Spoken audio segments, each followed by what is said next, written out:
Greetings, everyone. Welcome to our 7 o'clock regular meeting. It's our first one for 2026. Earlier, we had a 5:30 meeting on a special presentation that was live streamed. So I welcome everyone that's in attendance tonight and those that are live streamed for our regular meeting. We've got some things to cover. Commissioner Trimmel will not be with us. She texted earlier. She has an illness, a flu, one of the strains that's going around in our community, and there are a number of them. Some of them are good, some of them, well, it takes a little bit to kick. So she's at home resting tonight, as she should be. So that's why she's not here. Okay, and we'll call the meeting to order. Please stand for the invocation from Pastor Ron Godbolt and stay standing for the Pledge of Allegiance. Let us pray. Gracious Father, we thank you for this day you blessed us to see. We thank you for this new year, 2026, how you brought us in, how you blessed us on last year to be at this point this year. So we thank you for that. We ask your blessings upon this meeting tonight. Give the commissioners, the mayor, the wisdom as you gave Solomon, that they can make wise decisions to help the country. We thank you now for blessing our men and women that risk their lives daily in foreign countries, that we can have these freedoms that we have. And we don't want to forget them and their families. And we thank you for all that you're doing. And we'll be so careful not to take any praise, any glory, or any honor. But your name receives all praise, all glory, and all honor. In Jesus' name, amen. Amen. Amen. I pledge allegiance to the flag of the United States of America and to the republic for which it stands, one nation, under God, indivisible, with liberty and justice for all. Please be seated. Item 1 on the agenda is the approval of the agenda. Are there any additions or deletions to the agenda? Make a motion to approve the agenda. Have a motion. Do we have a second? We have a motion. We have a second. All in favor? Seeing none opposed, agenda is approved as presented. We'll jump right into manager's report. That's under tab 1. I think it's on the screen. Chancellor? Thanks, Mayor. For this meeting's manager's report, because we hadn't had community events and projects since the December 15th hearing. So I wanted to start the year off by giving a message from the manager and then introducing the general public to us as staff. And so I read the administration's message. As we enter the new year, we do so upon a solid foundation of progress that's been built within our community. With the new Board of Commissioners and a renewed commitment to service, we move forward together with purpose, focus, and confidence in the path ahead. In the year to come, we will continue prioritizing infrastructure and capital improvement projects that elevate the quality and reliability of the services we provide to our citizens. We remain committed to strengthening public safety through ongoing evaluation and enhancement of police and fire operations, while also advancing quality of life initiatives through community engagement, responsible governance, and continued investment in parks and recreation. Equally important is our commitment to collaboration. We will continue to strengthen our partnership with our state and federal delegation, neighboring municipalities, and regional agencies to ensure our collective efforts toward growth and development are coordinated and impactful. From an infrastructure standpoint, our Public Works Department will maintain close coordination with the North Carolina Department of Transportation on several major roadways currently underway. The Golfview Rockfish Road project is progressing ahead of schedule and will widen both corridors to 2 lanes, incorporating a dedicated median and roundabouts. In partnership with NCDOT, we're also emphasizing beautification efforts, including enhanced landscaping and increased lighting to ensure that this project serves as a welcoming gateway and anchor for our municipal campus. Our capital improvement program remains focused on 5 core functioning areas: general government, public safety, transportation, economic development, and cultural recreation. Transportation efforts will continue in coordination with FAMPO and FAST, working alongside the City of Fayetteville, Cumberland County, and the Town of Spring Lake to advance regional transportation initiatives. Economic development efforts are well underway with continued progress on the Hope Mills Area Land Use Plan. This plan will play a critical role in guiding and shaping future growth, particularly with the completion of the I-295 loop. In Parks and Recreation, the town has already secured $500,000 in grant funding through the PARTIS program and is preparing to apply for an additional $500,000. If successful, this investment will further demonstrate our commitment to creative and responsible governance by advancing high-quality projects while minimizing reliance on the general fund. Planned improvements include expanded parking and the redesign of Hope Mills Lake, both of which will provide lasting benefits to our residents. From the exploration of potential police and fire substations to the completion of the municipal government complex master plan, expanded sidewalks and ongoing stormwater and street projects, our focus for the coming year is clear and deliberate. As we enter the budget season, we will work collaboratively to prioritize the needs of our community and determine the most effective path forward in achieving these goals. As your town manager, I sincerely thank you for your continued support. I am both excited and confident that working together, we will successfully move our community forward. On the front page, you have images of our entire administration in terms of our two town clerks and our receptionists. The second page is an introduction to our board, our mayor and our mayor pro tem and fellow elected officials. Page 3 is our public safety staff. Next page is public works and stormwater. Next is park recreation. Then you have inspections and planning. And finally, you have human resources and finance. If you notice, they're paired in the same manner that you're getting the presentations in terms of the work sessions, because these are the departments that actually work more intimately with each other. From human resources and finance, you see inspections and plannings work together, fire and police and things of that nature. And so, and then the last 2 pages are the construction updates on the NCDOT roadways. Before I conclude, I do want to ensure that everyone is aware that our next public meeting for the Hope Mills Land Use Area Land Use Plan is this Thursday, January 8th at Southview High School at 4184 Elk Road in the auditorium. It's Thursday from 6 to 7 p.m. Check our town social media page. We actually have it advertised there with an event invitation. And also, finally, there's a question that was tied to a press release that we just put out Friday with the lake lowering. Typically, we lower the lake every single year in January to allow for required dam maintenance with Snobble Engineering, so our Public Works Department works with them. The other reason why it's crucial to lower the lake at this level is because people who live along the lake have piers that can do maintenance on their piers as well. Typically, we get questions about the fish, and I will say that the level that they're lowering the lake is not significant in terms of the inches. It's significant in terms of the volume, but it's not lowering it to the level where it's creating any detrimental impacts. But someone did raise a question about overgrowth and grass and things of that nature. I did talk to Public Works. That's something that they're looking at, but it's not something that's a concern of theirs in terms of any environmental issues. They're not going to spray pesticides that are getting the water and things of that nature, but there are a number of things they look at while the lake levels are lowered. Typically, it's through the month of January. Last year, at the request of the residents who live along the lake, they asked us to allow the lake to remain lower for a few weeks into February to give them more time. So if that does happen, we'll give updates, but we did the press release Friday so people will know that today starts the process.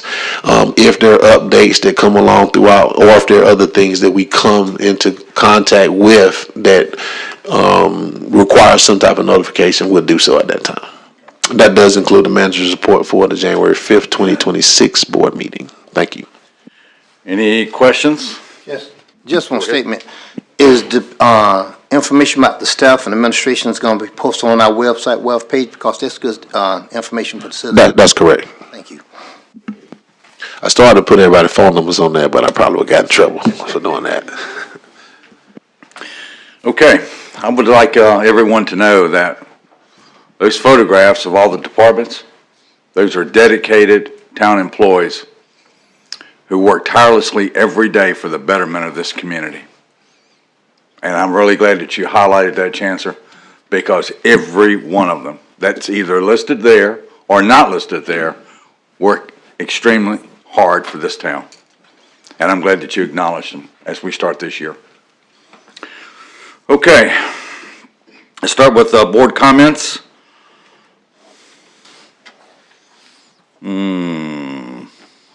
Which way I'm going to go today? You want it? Commissioner Mitchell. Be short and to the point. Happy New Year to everyone, and thanks for coming out. Look forward to us having an amazing 2026. Thank you. Commissioner Hamilton. I want to thank everybody for coming out tonight. I hope everyone had a nice Christmas and having a better New Year. And as Commissioner Mitchell said, I'm hoping that we all work together and have a very prosperous and wonderful New Year this year in 2026. Thank you. Commissioner Marley. Thank you, Mayor. Just want to welcome everybody, wish everybody Happy New Year, and say congratulations to our officers who are getting promoted tonight. Congratulations. Thank you. Mayor Pro Tem Hope Page. Good evening. Thank you, Mayor. Happy New Year, everyone. Thank you for all those that are viewing virtually. I would like to see you come into the audience. If you would join the meetings, that would be amazing. And as well, to piggyback what Mayor and our town manager said, thank you to all the departments that have been doing presentations for us. It's been very helpful and very beneficial while we continue to maneuver and learn. And I look forward to working with everyone and for a great year. Thank you. Thank you very much. I'd like to highlight some of the comments that the board has already made. I hope everyone had a very nice, fun, enjoyable holiday season as we go into a new year. Chancellor mentioned something earlier about the land use plan meeting. That's this week. It's at Southview. There's another thing that the county is doing on January 10th, and that's Cumberland County Solid Waste Management is hosting a community electronics waste recycling drive on Saturday, January 10th, 8 to 11, at the Ann Street landfill located in Ann Street. Now, why am I mentioning this? It's because every year a lot of folks are looking what to do with electronics, such as unwanted electronics as in printers, copiers, laptops, televisions, video game systems, cell phones, personal computers. So this is the opportunity, Saturday, January 10th, 8 to 10, and it's free, down at the Ann Street landfill. Load it up, clean out your garages and your houses, and donate any electronics that you have. I thought that was really good and just wanted to share that. Also, this past week, I was out there on the golf course. I think Commissioner Hamilton was out there too. There was a lot of folks that were out enjoying the golf course over the past week with the warm weather. A lot of folks have a lot of different opinions about the future, but I will tell you this, that still there are people in our community that still believe we own that parking lot. Well, we don't, the big one. We don't own the parking lot. But this weekend, the one big highlight was they're very appreciative of the benches that were put in. And if you haven't been out there on the track, there's benches are strategically placed there along with the concrete slabs. And there was a lot of people that were actually using them. So that was really, really great. I just wanted to pass along some comments. And this goes back to Lamarco and his staff because they maintain it and oversee the golf course. And believe it or not, I know there's misinformation out there about the golf course, but it was very clean and there was no one camped out in any of the porta-johns. So families were using it as it's designed to do. And I mean, a lot of families, and it's a place for reflection, it's a place to get outside and have some exercise. And that's kind of what I wanted to say. Chancellor said something about our special meetings. I kind of want to highlight a couple of them. Our next one is January 20th. And we will, at that meeting at 5:30, we will discuss stormwater and public works. Followed by February 2nd is public safety, both police and fire at 5:30. February 16th, human resources and parks and rec. And then our last special meeting is March 2nd, and that is administration from corresponding department heads. Did I get it all right, Ashley? So that's the lineup over the next, looks like, couple months. And all these meetings are at 5:30. They're all open to the public. And they're educational meetings. That's the strength of what these meetings are. The departments get to represent and update the board and the public on what they do every day, tirelessly, for the betterment of our community. And I just wanted to share that. Okay. Moving on to presentations, item 3. Proclamation recognizing Martin Luther King Jr. Day, tab 2. I will read it. Proclamation, Martin Luther King Jr. Day, January 19th, 2026. Before I read that proclamation, there's a huge event at the Crown, and many of us will be attending that breakfast at the Crown Coliseum, as we have done years and years in the past. Whereas Dr. Martin Luther King Jr. devoted his life to advancing equality, social justice, and opportunity for all, and challenged society to participate in the never-ending work of building a more perfect union. And whereas Dr. King's teachings continue to guide and inspire us in addressing challenges in our communities. And whereas since 1994, millions of individuals have been inspired by the life and work of Dr. Martin Luther King Jr. to serve their neighbors and communities. I'm sorry if I get a little passionate, I apologize. Whereas serving others has been an appropriate way to honor Dr. King, meet local and national needs, bring our citizens together, and strengthen our communities and nation. And whereas the Dr. Martin Luther King Jr. federal holiday is also commemorated as a National Day of Service and offers an opportunity for Americans to give back to their communities and make an ongoing commitment to serve throughout the year. And whereas events are being organized by a wide range of nonprofit and community organizations, educational institutions, public agencies, private businesses, and other organizations across the nation. And now therefore I, Jesse Bellflowers, Mayor, and the Town Board and the Town of Hope Mills Board of Commissioners do hereby proclaim Monday, January 19th, 2026, as Martin Luther King Jr. Day, and commend its observance through participation in a day of service.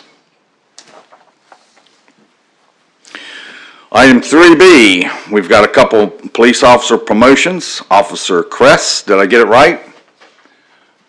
Amazing. And Officer Locklear, did I get that one right? I'm 2 out of 2, I'll tell you. Please come forward, Chief. I'll meet you down.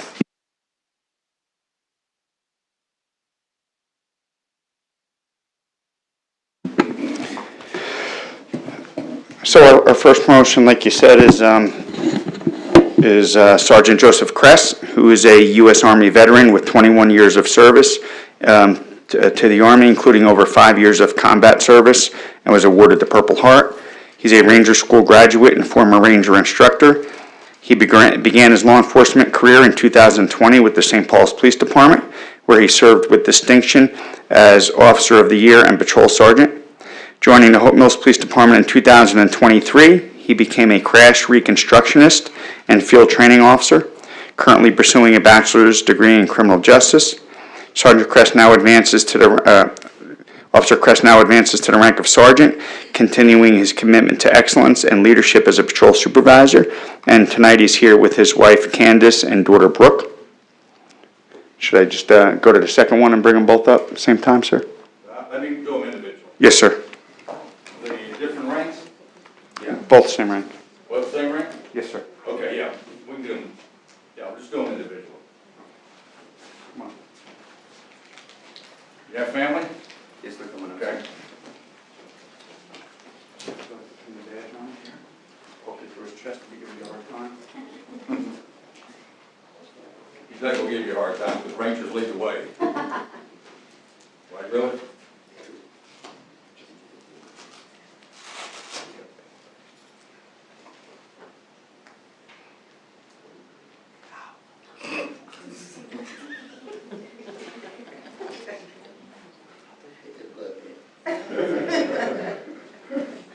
Still got it. You got it too.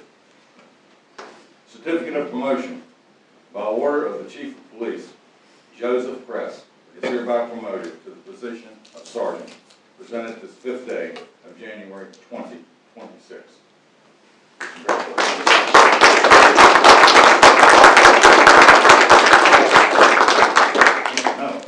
No, it's a family picture. Promotions are family. Do you want me to, do we get your phone too? We can send both sides. Yeah.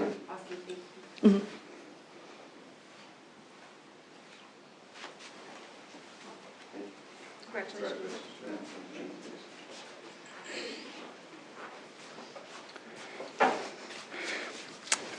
The next officer to be promoted is Tony Locklear, who began his law enforcement career back in 2005 with the town of Pembroke Police Department. It was there that he started as a patrol officer, building a strong foundation in community policing and learning the importance of connecting with the people he served. After several years, Tony continued to grow in his career by accepting a patrol sergeant position with the town of Roland. Later transitioned to the Red Springs Police Department, where he continued serving as a patrol sergeant, refining his supervisory skills and further strengthening his leadership style. In 2024, Sergeant Locklear joined the Hope Mills Police Department, bringing with him a wealth of experience and a strong work ethic. Outside of the uniform, Tony is a devoted family man. He and his wife, Lawana, have been married for 30 years, and together they've raised 3 wonderful children who remain his greatest source of pride and motivation. And his wife is here with him today. Come on up.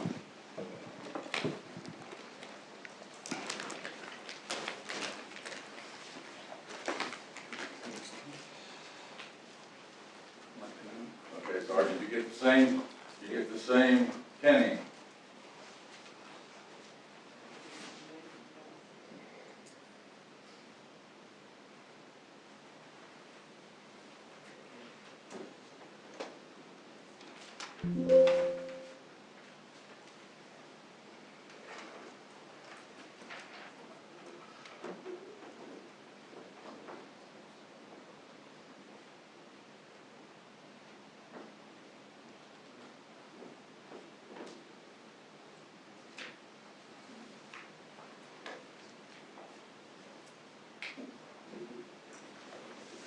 You know, individuals will wear the badge, but families earn it.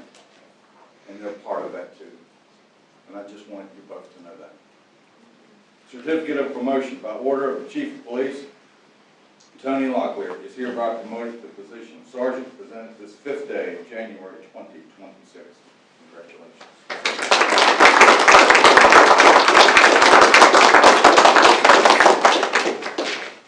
Awesome.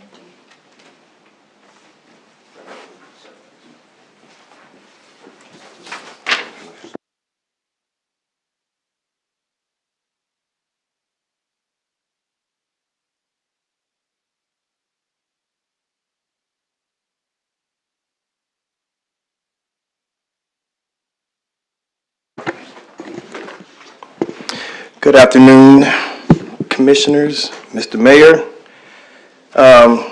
Tonight's just an update on the design process. As you all may know, The design process has a couple of phases. We're actually in the middle of the first, which is the due diligence, schematic, and conceptual phase of the project. Typically, the board does not vote on concepts, but certainly you may. But this is just an update for the new board members as to where we are now, how we got here, et cetera. But before we get into the current phase, I did want to step back and acknowledge the previous master plan that was done by the NC State students and Withers and Ravenel. I don't want to take anything from the original master plan. It was a good start, but several things have happened since the 8 years that it was presented. And so there was a need to update the master plan, and a couple of reasons are that it is 8 years old, and typically with any master plan, you really should go back and take a look at it every 5 years, see where we are, what's changed, and determine whether the needs of the citizens have changed or if there's been any improvements. The second thing that the original master plan didn't consider was we didn't have the additional parcels that we have now. It did not address stormwater issues, the playground improvements, or pedestrian and vehicular circulation improvements. So though the original master plan showed amenities, these are some of the things that we've heard from the citizens that were not addressed in the original master plan. Also, the previous board voted against the boardwalk adjacent to the bulkhead. This particular master plan shows the boardwalk, and so I wanted to address that and show an updated master plan that didn't have that as an issue. Not unless the current board wants to go back and consider that. And the reason why I say that, because later on in the survey, that was one of the elements that the citizens mentioned. The original master plan did not consider parking expansion and traffic calming and crosswalk improvements across Main Street. It did not have an accurate boundary and topographic survey to reflect existing conditions. In fact, it did not have a boundary and topographic survey, something that you need to show the actual existing conditions of the park. And then last but not least, the previous board asked us or gave us a directive to update the current master plan based on the current, the parcels and the existing conditions. So a little bit of background of how we began and how we got to this point. On April 14th, 2024, the Board of Commissioners approved the purchase of 0.3 acres adjacent to Lake Park to expand green space, improve vehicular access, and expand parking. On February 4th, 2025, the town contracted with the East Group through the town's approved on-call list for engineering services. Their scope of services include design and engineering for the upgrades of parking, vehicular and pedestrian circulation, playground improvements, accessibility, and visitor experience. The East Group recently presented the three concepts at the Board of Commissioners on August the 4th, 2025. And at the conclusion of their presentation, the board directed staff to conduct a public survey to get input on three concepts and facilitate a public input meeting to further get input from citizens. So from August 8th through September 8th, 2025, we had 502 residents respond to the survey on the three concepts. And on October 30th, 2025, Parks and Recreation facilitated a public input meeting, and the final concept was selected based on the results from the survey and from additional input at the public input meeting. LaMarco, before you move on, that 502 residents, I think that's the highest participation we have had on any master plan that's been done in the past 8 years. It's the highest I've ever seen. Yeah, and kudos to the Megans because, they presented the survey and made it accessible to people via online, and then also they were able to actually fill out hard copies if they wanted to. So I think we went the extra mile to try to get input. To prove this point, Lamarco, and Chancellor knows this too, that amount is higher than the input we're getting right now on the land use plan. And the comprehensive. I've never seen 502, and that's in 30 days. That's just a reflection on how important this park is, and it has been a priority of the boards also. And keep, Okay. and keep in mind, based on the amount that come out and vote, excellent number, It is. really. I just wanted to highlight that, not to cut you off at all. Oh, no, that's fine. I just wanted to highlight that as a very nice number to see because people are engaged, they care about the lake park. It's a good cross-reference.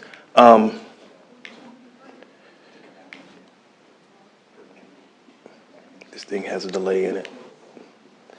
Okay, so these are the three concepts, and while I won't go into all three of them, if citizens want to go back and look at the presentation that the East Group did back in August, they can do so. They'll do a much better job than I can. Even though landscape architecture is my background, they did an excellent job on telling how they came up with the concepts and why each of the concepts were unique and relevant. I will say that 46% overwhelmingly chose design option number 3, followed by design option number 2 at 35%, and then followed by design option number 1. I will say each of the concept has some takeaways that citizens liked, and so we'll get into some of those in the next slide. Some of the snapshot of priorities, safety was at the top of the list, and some of the things that were listed under safety was a fence, playground, and traffic barriers to help direct pedestrian circulation and protect them from vehicular circulation. So safety was at 85% as far as priorities, followed by restroom and cleanliness. People really do want to get rid of the porta-johns, and that's one of my pet peeves. I've never liked porta-johns. I think in the near future as a CIP project, I think that should be one of the things that we phase out at each of our parks, look into going to restroom facilities in lieu of porta-johns. And we'll also save a lot of money. You all be amazed at what we pay monthly on porta-john fees. Parking and traffic flow. People want more space, more parking, and they want better traffic flow.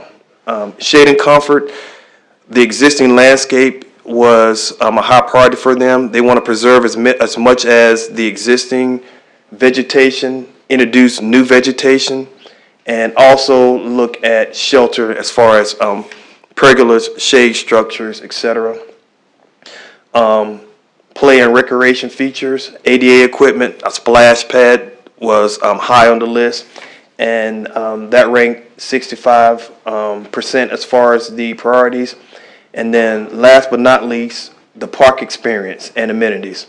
Seating by the lake, and again, the boardwalk was mentioned. But like I said before, we won't show the boardwalk on the final master plan unless this current board wants to reintroduce that. So I just want to throw that out there. Even though the citizens want it, for whatever reason, previous boards voted against it, and so it's not one of those things that we're going to show on the final master plan, not unless that's something that you all want to show.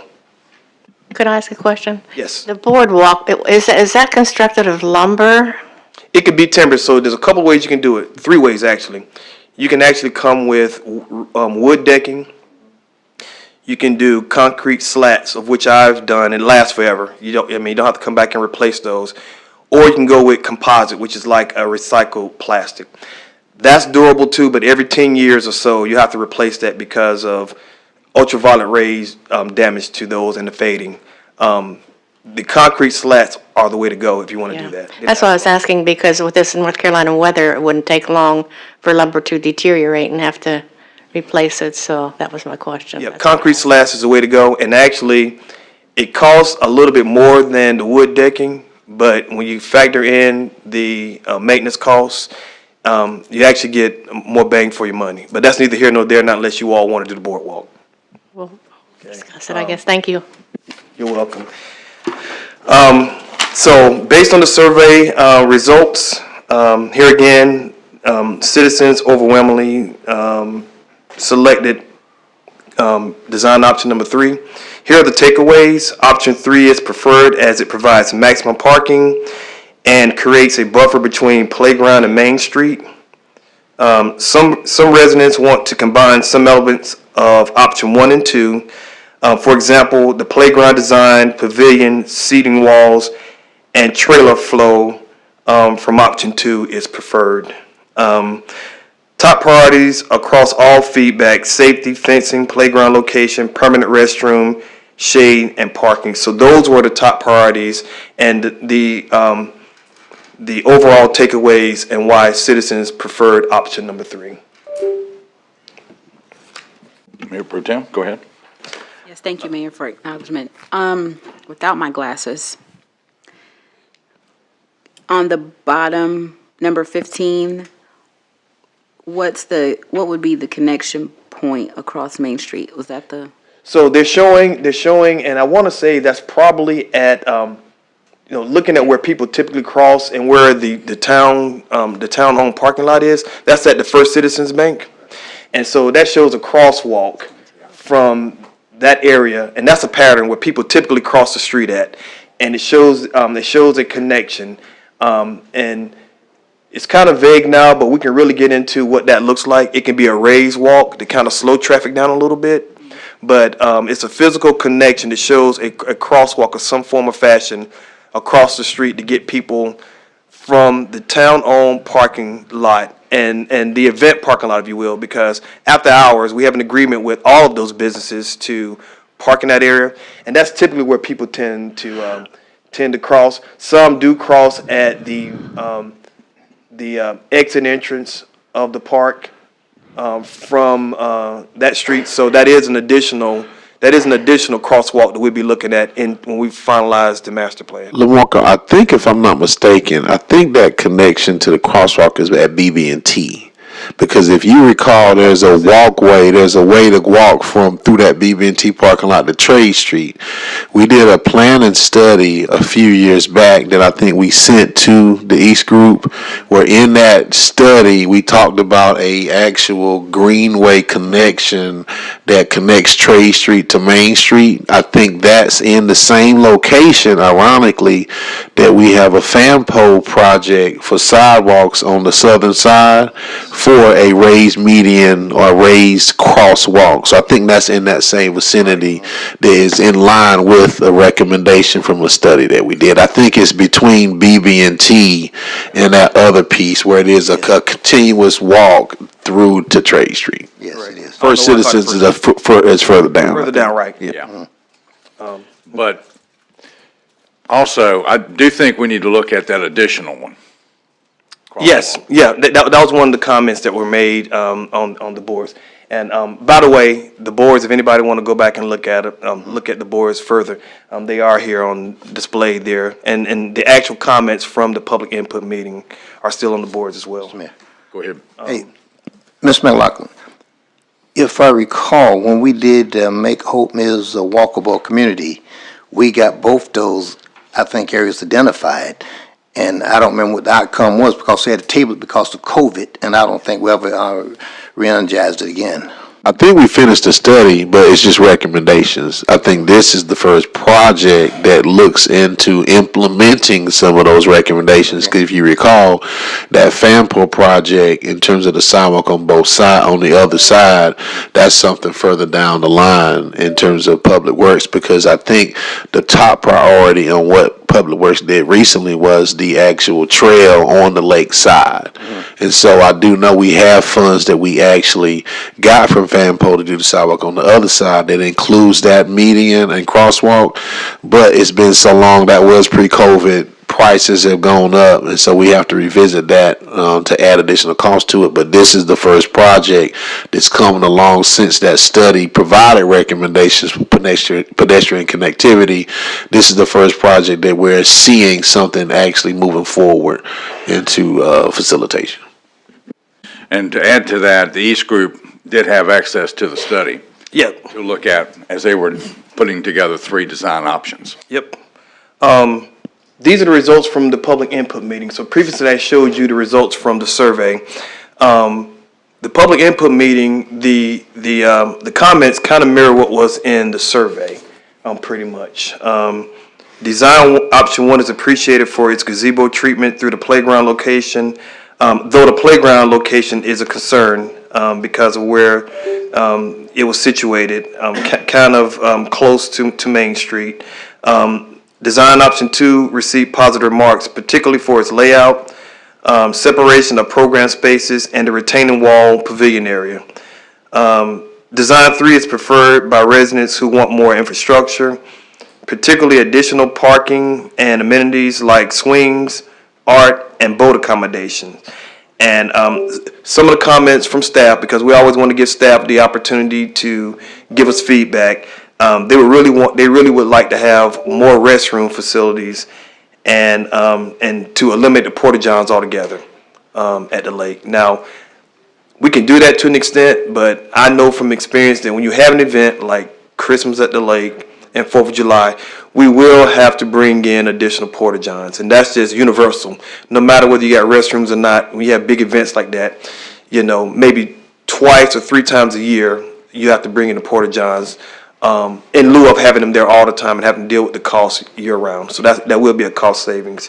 Overall, the overall theme was there was a desire to balance calm, heritage-focused spaces with improved amenities. So the heritage of the park is important. The serenity, the calmness, along with the amenities is what we heard from the citizens. And you know, LaMarco, with looking at putting permanent restrooms, look at the attendance that continues to grow at every one of these events. And then throughout the summer, look at the attendance of people that are coming to the park. Exactly. It only makes sense. It's savings opportunity as well. Yep. That we raise that standard and get rid of porta-johns. Yep. I'm not a fan of them either, but I've heard the same comments. Now, don't let this price tag shock you. Typically, at a conceptual stage, prices are a little bit higher because there are some unknowns there. You're looking at it from a planning standpoint. You haven't really got into hard line drawings just yet with actual quantities. So typically, a conceptual and master plan level cost estimate has a 15 or 20% contingency, and then they also factor in square foot costs. So the cost from a conceptual and master plan is based on the acreage and development. So construction base bid is $1,349,567, but with a 15% contingency, you're looking at $1,542,002. A couple things I want to say with that. As we get into more stick drawings, you know, we'll be able to sharpen our pencils a little bit. The other thing about that is when we do the final master plan, there will be a phasing plan, and the East Group will come with a list of projects that the board can say, hey, if this phase is $300,000, we can find it in the general fund or grant funding. And so we'll do, for instance, the restroom and part of the parking lot might be phase one, or the playground, which is around $300,000. We'll do the playground first, and then in previous years. And so when we start looking at the CIP plan, I will break this down into phases of what we could do in a 5-year CIP plan, and that's something you all are going to be looking at in a couple of months or so. And tell us what your priority is going to be as far as the CIP plan. Marco, is this project eligible for part of grant? Yes, and I was going to get into that's part of my Segue. thunder of how we're going to fund this thing, because we're not asking for the citizens to fund this. There are grant opportunities already that we can begin to look at beyond PARTEF. PARTEF is one of them, but there's a couple others that we can look at. So what's the next steps? You know, with concept 3, they will refine that concept, come back with all of the background information, the meeting minutes, the surveys, a Word document to take everyone through the steps of how we got from point A to point B. But we would definitely incorporate the comments from the survey and public input meetings into a final design. We will refine the probable cost statement. prepare a phasing plan with associated costs. So here again, $1.5 million might be a large chunk, but based on grant funding, be it state and federal, and whatever we might be able to get earmarked from the state, then we'll be able to break those different projects into in phases. And then we will apply for development grants. For instance, PARTEF, LWCF, CBDG, et cetera. And so the master plan becomes important because once you have the master plan, that's when you can start asking for grants because you've gone that step, you've done the planning. And once we get grant funding, we can get into construction documents and bid documents. So with that, I'll take additional questions and comments. Commissioner Mitchell? Yes. So this was not part of our original master plan, correct? When you say the original master plan, the park map, Remember we had a big meeting several years ago and we had the master plan composite and put together? I think Commissioner Mitchell is talking about when we were talking about doing the golf course. Right. We were told that in order to be able to position ourselves, like you said, we had to come up with an overall master plan for the town. yes, I think Mark was talking about the master plan Yeah, for so the this lake. was part of he's referring to the comprehensive master plan. Right. So the Lake Park was part of the comprehensive master plan. But what was presented in the comprehensive master plan was the original master plan that I showed previously. And, not taking anything from the previous master plan, but essentially it just showed park amenities, benches and things of that nature. This particular concept master plan goes into more detail of what that looks like. Right. But the park, to answer your question, the Lake Park was part of the comprehensive master plan. Here's another statement. And Mayor Bellflowers can relate to this because he was part of the plan for the Lake Park. I mean, and they actually had a pretty fairly comprehensive plan put together. But that's another one of the cans we kept kicking down the road and we never made positive traction to get it done. The question is, based on everything that you presented, what is our next step to make sure we gain the positive traction to start moving forward like we did several years ago with the Heritage Park? Well, I intend to tell the East Group to finish up the master plan and begin to talk to our grant writer, if we have the funds to contract with Ingrid again and begin to look at those grant funds. I'll be looking at some on my own also. Begin to look at those grant funds and then also talking to the financial service director on ways that we can finance and move this forward. My intent is within the next 2 to 3 years, do some type of implementation. That way it just don't sit on the shelves. Actually begin to chip away at some of these things and get it done. Yes, ma'am. My question is, if we do a PARTEF grant, doesn't the town have to match that dollar for dollar? We do, but we've learned tricks to the trade of matching grant funds with grant funds. Okay, and what do you mean by finance? Well, see, Drew is a guru, but there's ways of finance a project that will not raise taxes, and Okay. he can better explain that. Okay, But there's other funding mechanisms, and I don't think, I know I'm probably speaking out of turn, but I don't think we're beyond going to our legislatures to ask for funds. No, we're We're not. I agree, No, we're yeah. not. So that's I know that's a sore subject, right? We are not. We don't We want to are talk about just that. beginning. Yeah, Okay, all right, Is- that answers my question, thank you. I have one more. Then I'm. Go ahead. All right, you said something that was very, very important that we all must understand. Grant writer. A grant writer pays for themselves. And I think based on what you just said, we had funding, but now we don't have funding, correct? So, and Chancellor Nash can talk this. She has billable hours. The grant writer that we have now has billable hours.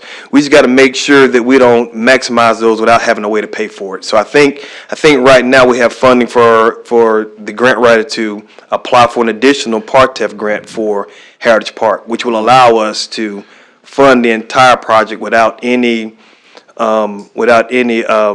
strain on our budget to have to match it. So that's what she's working on now. Okay, if a grant writer can No, go ahead. put together the grant packages to secure the funding, that is actually a cost saving to the community and the citizens without putting a burden on our community. Right. That is correct. The current status of our relationship with the grant writer is that we came to the board end of last fiscal year and asked for an additional allocation. And so, if you recall, the initial program gave us 30,000 billable hours from the very beginning. And because we started yielding so many dividends, I think we're at 6 million in grant submissions.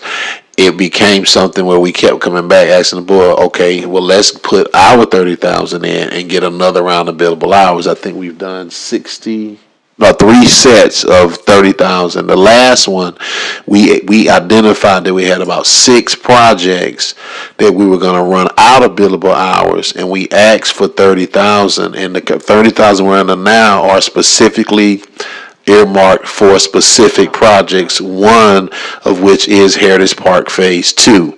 So with respect to this particular project, we don't have this in the hopper as assigned to the amount of money we have left. So if we are engaging, and mind you, in full disclosure, we have explored whether or not we're at the level of hiring a permanent grant writer, or is it more feasible to just continue to use this. The way we're doing it now, we have a contract with a consultant, and that person, and in full disclosure, Don Cisco, Lamarco, and I were the grant writers of the town, and that's not feasible because we have our day-to-day jobs, and the acquisition, identification, and reporting of grants are very cumbersome.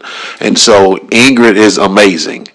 And so we're at that level where we're having a conversation. Do we maybe do some type of contract with her quarterly? You would not have to pay benefits. It wouldn't require a person to be housed inside town hall.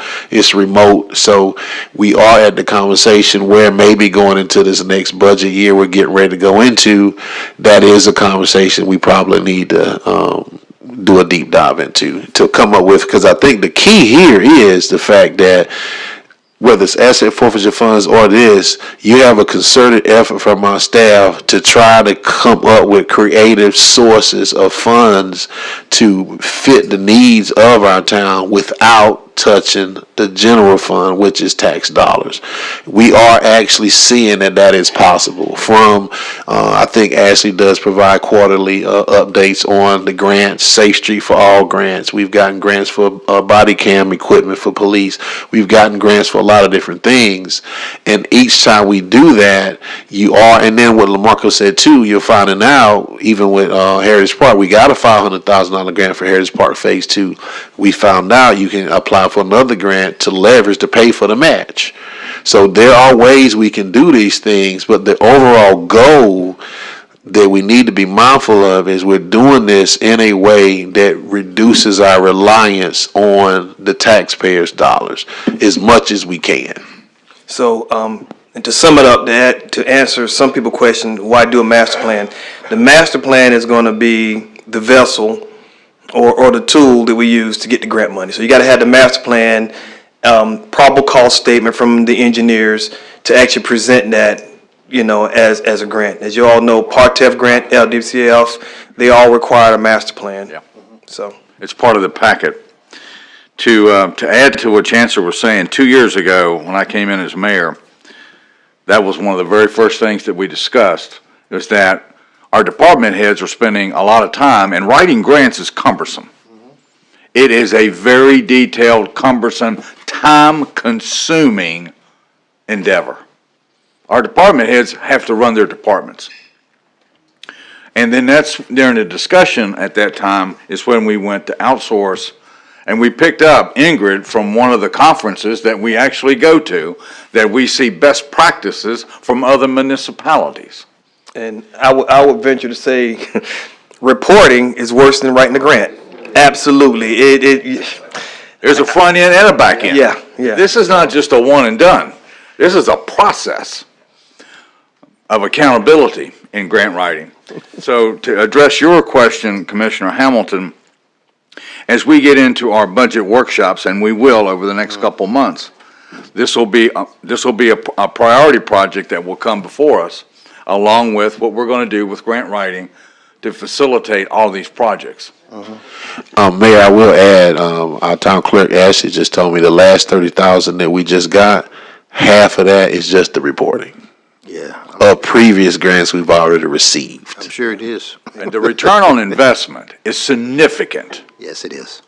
when you look at the amount of work that's involved in grant writing and then the reporting piece. It really, really is.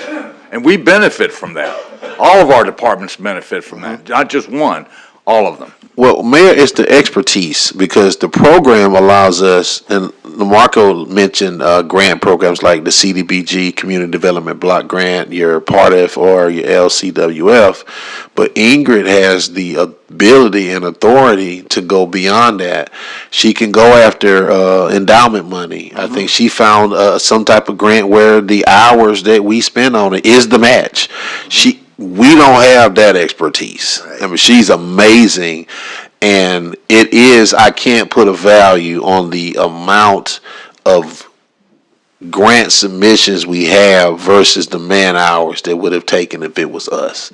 Because I don't think we would have been able to find some of these grants. Chancellor, is it possible for her to maybe give us some kind of a preview of what she does, or come in here and do a presentation? Yeah, she's in Michigan. Oh, okay. So this is my point. This is somebody that's doing this kind of work for the town. She doesn't even live in the state. Okay. And so to hire someone permanent, we're talking about an office in town hall, we're talking about benefits, we're talking Right. about insurance, we're talking about all these other things. I didn't know she wasn't Yeah. local. Mr. Okay. Mayor, Go ahead. and there's another thing about grants that a lot of folks don't understand, like it's time-consuming, front end, back end, but there is grant funding out there that will also allow you to allocate a percentage of the grant to help pay the grant writer. They're out there. I don't know does that exist at the municipality level, but I do know that it does exist, because when I got involved in doing grants several years ago, that's how we found out the value of grants. And all of that is what you learn when you go to these conferences, these state conferences, or the National League of City Conferences. You look at best practices of how other municipalities fund projects. Yeah. And they usually have a grant writing team that does nothing but are aggressive at looking at available grants from multiple sources. And I will add this. The town of Hope Mills was featured in the North Carolina Southern Cities magazine because we're one of the only municipalities in the state that's utilizing this program. What's that, the park out here that we just put the water thing out there, that's grant funding. The one that's years ago, remember, we Yeah. got the grant with, yeah, it's grant Foundation funding. grant. So in closing, like I said earlier, it's not required that the board vote on the concept, but it's not totally unheard of that the board goes with another concept totally. I have had that a couple of times in my career where a concept was the preferred and the city council went with a different concept. But if we all agree that option number 3 is the concept, then that's the one I would like for the East Group to refine and then complete the master plan on. Let me ask the consensus of the board while we're here, and we're not voting, but it's a consensus. Does the board support option 3? I do, if that's what the people want. That's what, Mayor Pro Tem? Mr. Yes. Marley? I think Lamarco should bring us back a recommendation so we can vote on something. The recommendation will be the final master plan. I know what he's looking at now and a consensus, but like Commissioner Mitchell said, until you bring back a confirmed recommendation to this board for us to vote on, we're just kicking this down the road. So, you know, at a future meeting or whatever, you look at it, you're the department head, your department has done great with the community interaction. And when you finalize a concept that you would like to go with, that's your recommendation that you bring to the board, then we'll vote on it, we'll move forward on it. Absolutely. Okay. So we'll bring that back in the form of the final master plan for you all to adopt. Lamarco, will there be any further community input allowed on this? No, that, I mean, that typically, That's close. you know, their preference. Now, if you all want the public, I mean, the consultant can present the final master plan. Matter of fact, I prefer they present it rather than me, but I can definitely, there will be a presentation of the final master plan and a recap of everything that we did to get here. That was my next question, was the East Group, they will present. Yeah, Okay. they will. If it's not online already, I think the survey results are online already. The meeting minutes from the public input meetings and all the backup information will be available on our website. Last thing, and then I'm gonna go to Mayor Pro Tem. Could you ensure, Chancellor and Lamarco, that the board gets a copy of your slides? Absolutely. I want to make sure of that because Commissioner Trimmel's not here, even though she may be looking at this, live stream tonight, but I want to make sure that the board has a copy of your slides. Thank you. Yep. Mayor Pro Tem? Thank you, Mayor. I just wanted to confirm the way I understood and make sure I heard correctly. So option 3, so 3 options were presented to the town, which were the 502 responses. That, and then also the public input meeting combined. And based on the input from the citizens and the public input meeting, option 3 was what was most desired. Yes. Yep. Okay, thank you. Anything else? Okay, thank you, Lamarco. Thank you. Moving on to public comments item, wait a minute, Commissioner Marley. Well, this isn't really for Lamarco. I wanted to ask the board, if the board would be okay directing the manager. You mentioned about quarterly contract, half of the last 30,000 that we, set aside for the, grant program is being spent on reporting for previous grants. So that doesn't leave us a lot. You mentioned quarterly contracting. For that program, or moving forward, can you bring us back something to look at, money-wise, dollar figures, on what it would cost to continue moving forward with that program through a quarterly contract or in block installments like we've done? Definitely. Because if we spent $30,000 or even $90,000 over the 3 blocks, but we received a $500,000 part of grant for phase 2 for that 90,000. Well, that's $410,000 for a $90,000 And investment. Commissioner Marley, that's one of the grants. Yeah, so I mean, one of them paid bring for it 3 times. Can you bring us back something? Now, my $1 million question back to you is that, would you like this at the next board meeting, or would you like us to package this up through the budget process? We need to figure something out before we run out of the next Got it. $15,000 that we got left. I would recommend we do them both. Be prepared to do both. I think I hear what Marley's saying is he doesn't want us to run out. Yeah, I don't want to, in other words, just like getting back to what Commissioner Mitchell said and what I just said and what we told Lamarco, if we run out of the money for the grants, for the grant writer, then our grants die. Yeah. If our grants die, then this project goes back on the shelf like the first phase of Heritage Park did for how many years? So that's what we don't want to have happen. We want to move forward, but we want to be good stewards of the taxpayer dollar. And if we can get return on our investment, that great. I mean, and it's not costing the taxpayer anything. We don't want to run out. So. You got it. Lamarco, hold up. Mayor Pro Tem has a question. I'm Or sorry, is that going to Chancellor? it's going to our town manager. Okay, thank you. So, Ms. Ingrid, I had a chance to correspond with some emails with her, right? Yes.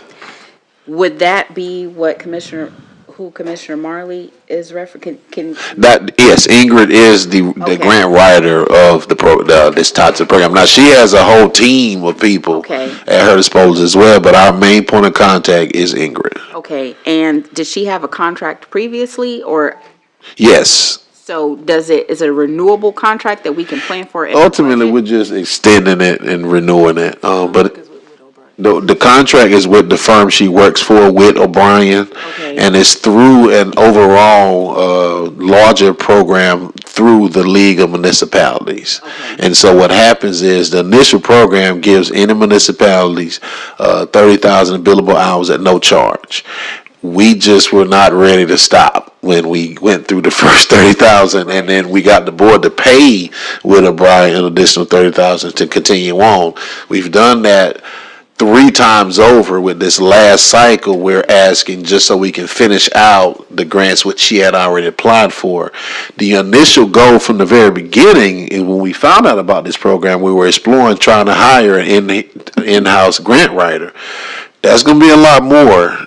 That's probably, you're looking at about 80,000 benefits and this, that, and the third. So we thought, and the thought process was that it was probably more prudent to almost take the consultant route. And now we're at the point where we're weighing out which process is more cost effective, hiring someone in-house, or is it more effective to continue this program with her, not necessarily so that you have the next fiscal year for an entire year, but an amount that would create some type of quarterly part-time program process through Ingrid, where we actually still have I think I cannot stress enough, some of these grants we're finding out we would have never thought of. I think we got a grant through Firehouse Subs that she told us about. It's all these different things where our job with her is just to tell her what we need. The very first meeting we had, we asked every department head to send us a list of all the needs of the department. She goes out and grabs grants that fit these needs, and then the creativeness comes in where we found out through her, hey, this one has a match, but you can apply for this grant to meet that match. There's another grant I told you about before that our staff meets the obligation of the match. We don't have that expertise. And so it is worth it. But I think I hear Commissioner Marley saying we might need to put together a package to keep this moving forward, and we can definitely bring that back to the board. Absolutely. I think we're going to exhaust funding before 1 July. So I'm in agreement with Commissioner Yeah. Marley. We will exhaust funding. Yeah. And right now, going into the phases that we're in, we really need to have a baseline. Because there were some. Yeah.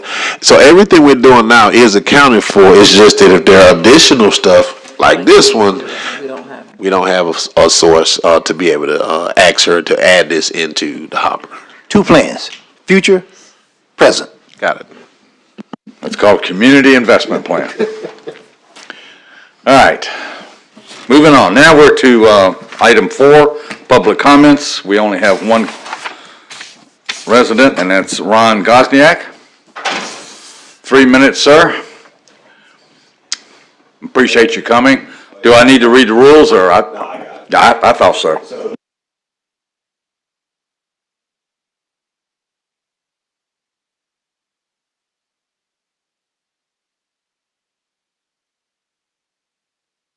Of course, I'm glad you brought that up.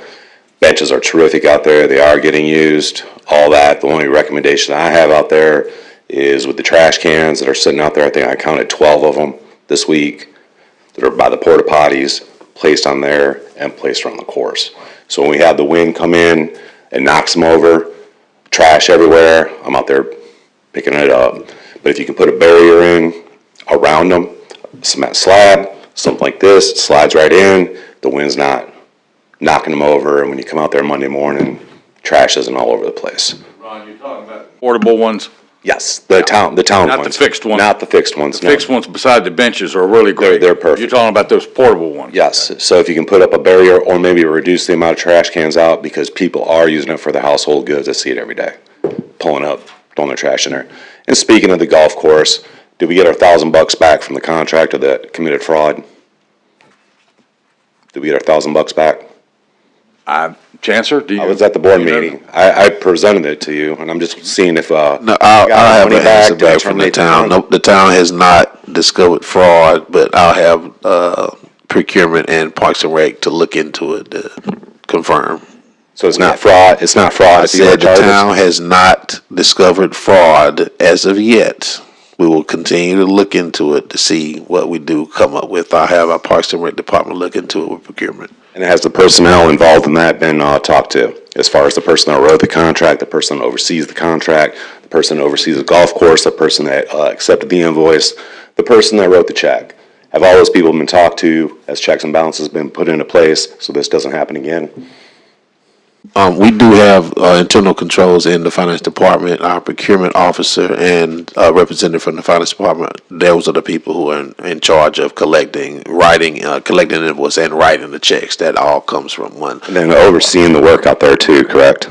The overseeing of the work pretty much comes from our parks and recreation maintenance staff. That's who does the actual, Inspection after it's done? yes, exactly, yeah. And you know that's not being done, right? I will respectfully disagree with that as well. Got but videos and photos? We will talk to Parks and Rec. I don't think we video I do. inspections, but I will have our Parks and Rec department look into it. All right, well, I thank you guys. You guys have a great year. I'll see you next month. Thank you, Ron. Yep. Okay, that's it for public comments. Item number 5 is the consent agenda. Motion to approve the consent agenda? Do I have a motion to approve on the consent agenda items A, B, C, D, and E as presented? Second. We have a motion, we have a second. Any discussion on any of these items? Excuse me, Mayor. Before you guys take that vote, I believe that we needed some clarification on the meeting schedule for the Parks and Recreation. Commissioner Mitchell emailed, Only clarification, and Lamarco have taken care of it. Okay. Is the Parks and Recs for meeting on Monday nights will not be meeting at 3226, and he's going to address that with them. That's the only correction, because of the space. Have 2 conflicting meetings going on at the same time. So Parks and Rec on Monday night will be meeting somewhere else? Yeah, they're going to meet over at the Parks and Recs building. Okay. okay, is that just for that meeting, or is that like? Okay. That's the only one. Okay. One for Monday night. Okay, perfect, That thank you. committee. Just that committee. The rest of them are good. Okay. Thank you. All in favor? Seeing none opposed, consent agenda is approved as presented. That's the end of the consent agenda. We go to item 6, as always, old business. The answer is none. And we'll go into new business. Item A, consideration and approval of budget amendment number 16 for the police department in the amount of $26,750 using asset forfeiture funds, League of Municipalities, grant funds, and registration fees for training equipment and K-9 related expenditures. That's under tab 8. Chancellor's going to present this. I would like to ask the board if you want to ask questions, please ask to be recognized, and I will recognize you. Please. It's a courtesy. Thank you, Mayor. This is Budget Amendment 16. There have been some extensive conversation and communication behind the scenes between us and the board with questions. Police Chief Dollinger is here, and I ultimately open up the floor to any other question that you may have. Based on what I'm tracking, I think we had gotten it down to maybe one additional question from Mayor Pro Tem that we discussed prior to the meeting. But if you guys have any other questions, this is simply $26,750 utilizing asset forfeiture funds, and it's a budget amendment this time to it. That's asset forfeiture funds, grant funds, right? The grants are included, the $3,000 grant is included in that amount? Yes, that's in the Yeah, narrative, okay. yes. So it's not all asset forfeiture?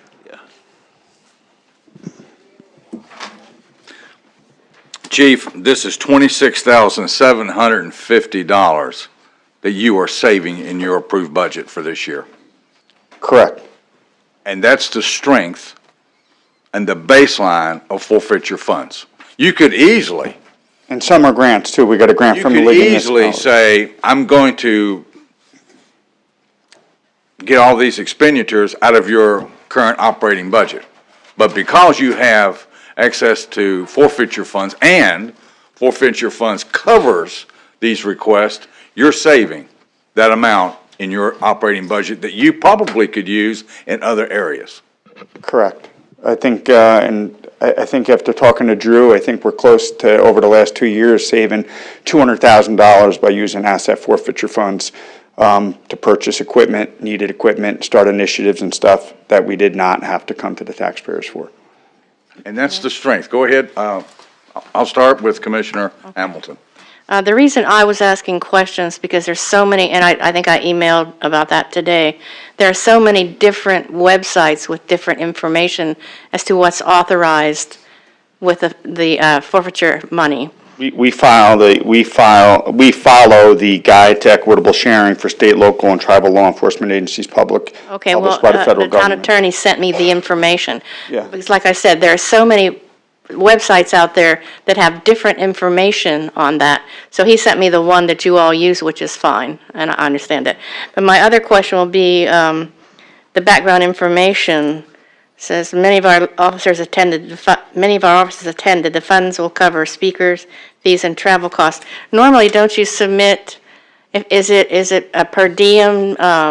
Did they drive their own cars? Did they drive police cars? We didn't pay for travel costs for any of our officers. Okay, but that's what's in here. No, travel costs are for the speakers. They came from Wisconsin, New York, New Jersey, and a couple other Okay. areas. Okay, that's all I have then. But I mean, I apologize if you didn't understand, I didn't understand. That's why I asked the questions, because I've never dealt with forfeiture funds before. Sure. So I didn't understand, first of all, were we doing it the legal way? Well, we'll never do anything illegal. Well, I know that. Thanks for that clarification, Chief. Yeah, I just Really, wanted to go on record as saying that. That makes me feel a whole lot better, that you Okay, good. did things the legal way.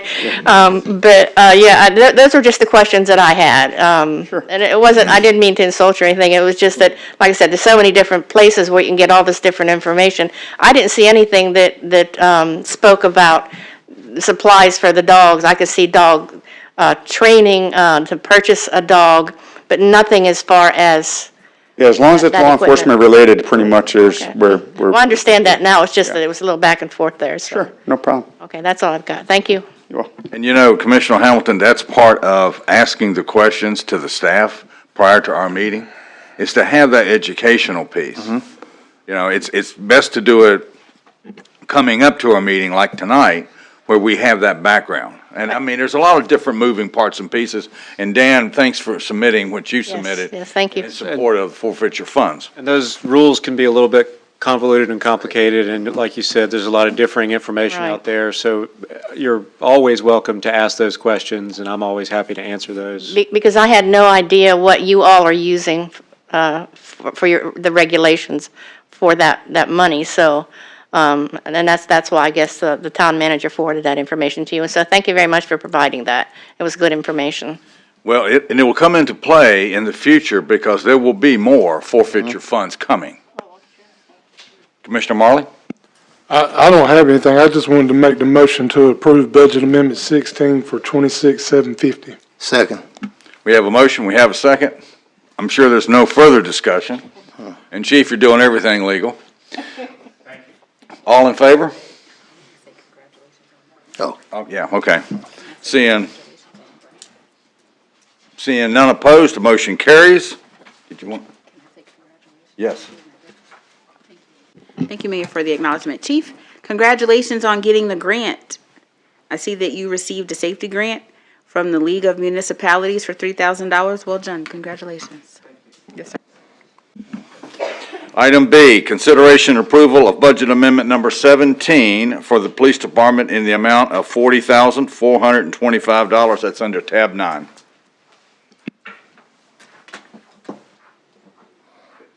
That was already approved when we had to buy the server. I forget when that was. It was maybe August of June last year. 9th, 2024. What's that? June 9th, 2024. 9th, yeah, it was for a total of $297,000. And obviously, it's,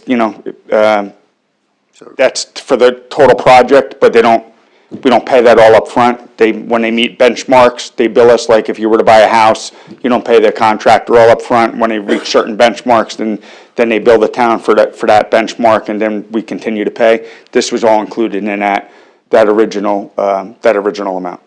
To update the board, and Commissioner Marley knows this too, on July 9th, the previous board approved the $297,000 in one total. But with that would be that they would bill us in installments. Okay, so as we get an invoice, we will pay that. So even though that the 297 was approved, it was not all spent at one time. So at the end, and if Drew was here, he would explain this very, very well. I'm almost as good as he is, not as good. But at the end of the fiscal year, whatever is unspent from the line items goes into the general fund or reverts back to the general fund, which is what happened with the 297.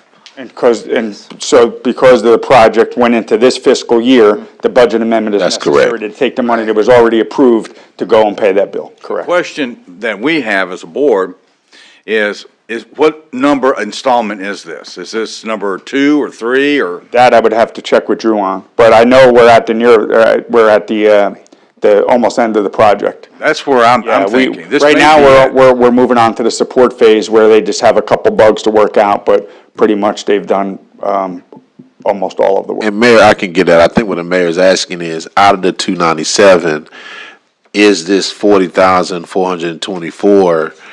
Is there 20,000 left? Is there 10,000 left? Drew would have Is to- this the Drew last would one? track I'll that, get yeah. that. Drew, and just condolences to Drew. He had back surgery today, and so he'll be out for the month. He is communicating via email, so I should be able to get that information for you pretty relative. But he's probably in outpatient care right now because he had surgery today. But I should be able to get that later in the week. Just the accounting piece on where we are with the 297 with this approval, this under consideration tonight. And the main reason I ask that is for sometimes perception, and we know what perception is. And the public sees 297, they think that 40,000 is the first installment of 297. No, And we're you at and I the end of the know project, that yeah. we're to the end of it. Yes, sir. Mr. Mayor, Go ahead. I'd like to want to make that motion, approval of resolution R 2026-001. Mr. Mayor, I second. We have a motion, we have a second. I don't believe there's any further discussion. All in favor? Seeing none opposed? Item B is approved. We move on to item C. Discussion on the current status of the NCDOT Gulfview Rockfish Road widening construction project related to Crenshaw Drive and the Hope Mills Gulfview Greenway site. No attachments. All right, I'll address that, Mayor. Thank you. And so ultimately, the project is the road widening project of Gulfview and Rockfish Road. The general contractor is Fred Smith and Company, hired by NCDOT. I want to reiterate that is an NCDOT project. But part of the project requires that a line be put in to handle the runoff, and the outfall that it has to go to is on the backside of the golf course. There's an easement through the Golf Acres neighborhood to get to that, and so currently, I'll read this email that I got from our Public Works Department that kind of brings surmises the actual project that's actually going on right now. Because there was a concern that, if you recall the infamous word Crampton, there was a project a few years back that contemplated Crampton Road, which is across the street, opening up to the golf course. The board took the proactive approach of closing that road permanently. So it is closed. And so I can confirm that there are no new roads being constructed or planned for construction related to Crenshaw Drive or Hope Mills Gulfview or the Hope Mills Gulfview Greenway site. I have confirmed with Public Works staff that the contractor for the NCDOT Gulfview Rockfish Road widening project is installing a 42-inch storm drain line along the length of Crampton Road.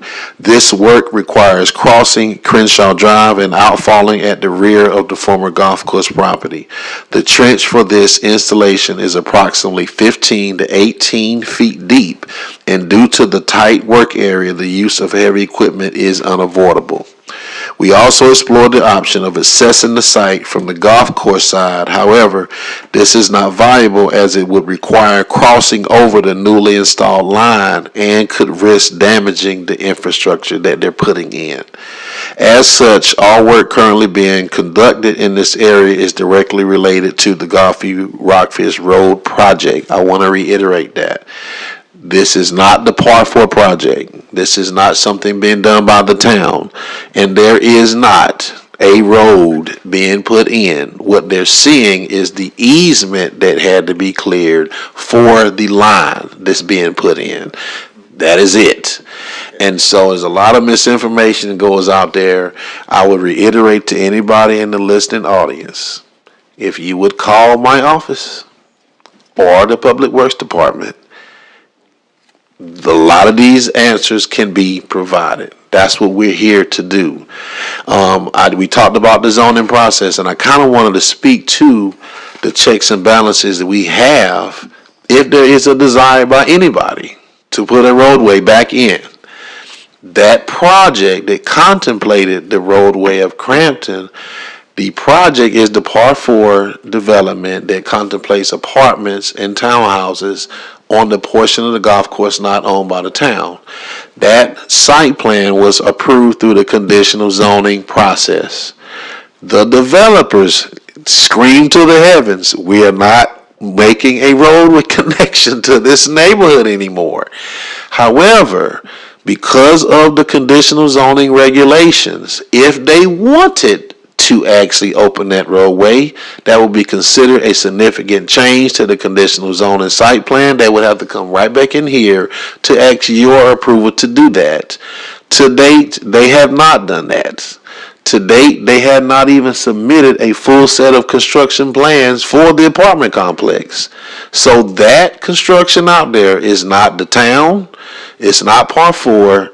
It is Fred Smith and Company, and it is directly tied to the actual roadway project that's under construction now.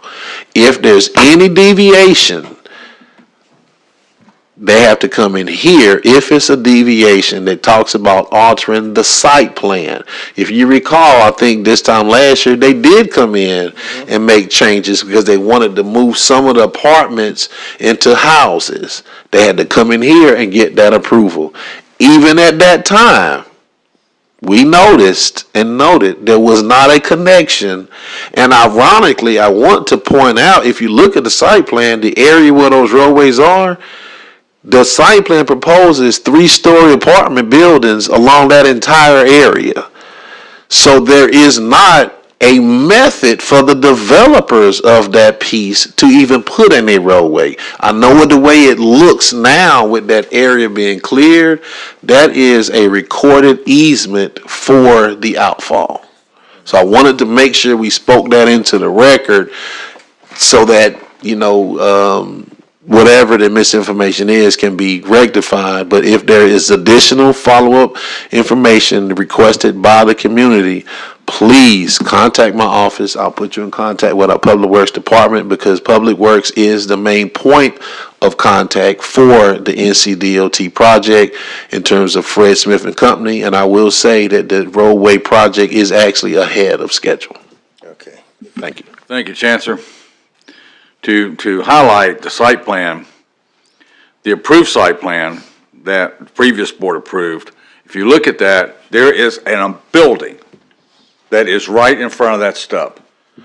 Several. That site plan. It's like a whole row. It's a whole row of 3-story apartment buildings. Right there along that fence line. Yes. In front of that stub. But to further clarify too, since that stub was closed permanently, it cannot be reopened. Right, Dan? The only way it can be reopened is by action of the board, I think. That's correct. Yes. Okay. And they have not changed that site plan. The last one, it does have that building right firmly on that site plan. That's correct. We good. What's the plan for repaving Crenshaw and Crampton? Don, you know? It'll be a building resurface. Because they're finished putting the pipe in. It appears they're finished putting that pipe in all the way up to the fence. So what's the plan on repairing Crenshaw and, They have to bring that trench all the way, all the way to Rockfish. okay, so it's going to continue on? Okay, I think, Bruce Clark said they're doing about 10 feet at a time, to ensure that they're not disrupting the entire neighborhood. In order to allow the residents in and out morning and night, they have to open up 10 feet, put in one stick of okay, the pipe, and then cover it back up. Okay. Next day, they do that again. That whole project has taken 4 months to put that line in. yeah. And when they're finished, we will have a new paved transfer. Bruce, what's the timeline to finish? If the project is ahead, what's the, The whole thing, just that piece? that piece, they have about 2.5 months left on it. Okay, and then they'll pave the roads? I don't know the phasing of the pavement, that I do not know. Okay, But I would assume that because there's no construction down there other than that pipe related to the Right. widening, I'm assuming that when they're done with the trench, that they'll get paved. well, that's the main questions of the neighborhood, people that live there, is, what's the timeline? Everybody understands what the pipe going in, but it's the timeline on repairing, Crenshaw and Crampton. The only other option would be to close it at both ends, and that will only take them probably a couple of months, but then no resident has access. So they gotta balance that out. We would have every chair full in here, Bruce. Oh, if we yeah. Did that. Well, I'll say And I too, know- Mayor, and we spoke about this ahead of time, about maybe a year and a half ago, we were getting hammered because residents want us to focus on infrastructure. Now, we had the plans, and we know they were getting ready to let the project, and I joked that once it starts, we're gonna get hammered because of how ugly it looks during the process. Construction is not pretty. I think we had some questions from Mayor Pro Tem about street signs across the street. They actually took down some of them because they're laying the actual sidewalks. And so what happens is, as this project progresses, any questions they have, give them to us. We'll provide information. For the series of closings, and this happened prior to Mayor Pro Tem and Commissioner Hamilton getting on the board. If you recall, we did a series of press releases every time they had to close Sagamore. They had to close this section because they had to do some underground work over the weekend, but they would coordinate with us, with Public Works would get it to me. I'll have us, PIO do press releases so that the general public is notified. We actually take those press releases, put them on social medias and the kiosks and things of that nature. So as the project progresses, there are going to be additional closures and things of that nature that we may have to notify people of, and we knew that going into it, and so we'll continue to do those efforts.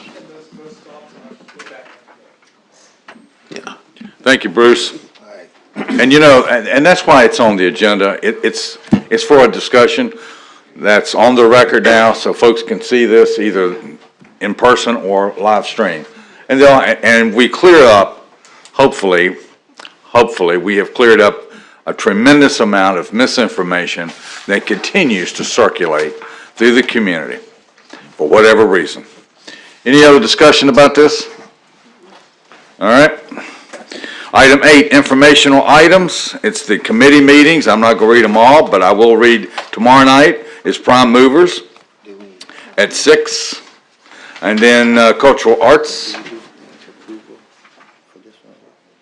We already did it. It was in the consent. Okay. We approved consent. I read all the items. You did. Yeah, you didn't want it moved. No, you good. Cultural Arts Committee is on Thursday, January 8th. Homelessness is next Tuesday, January 13th. Historic Preservation Commission is January 14th. Our next board meeting is at 5:30 on January 20th, followed by the regular meeting at 7. Staff comments? No? Everybody wants to go home?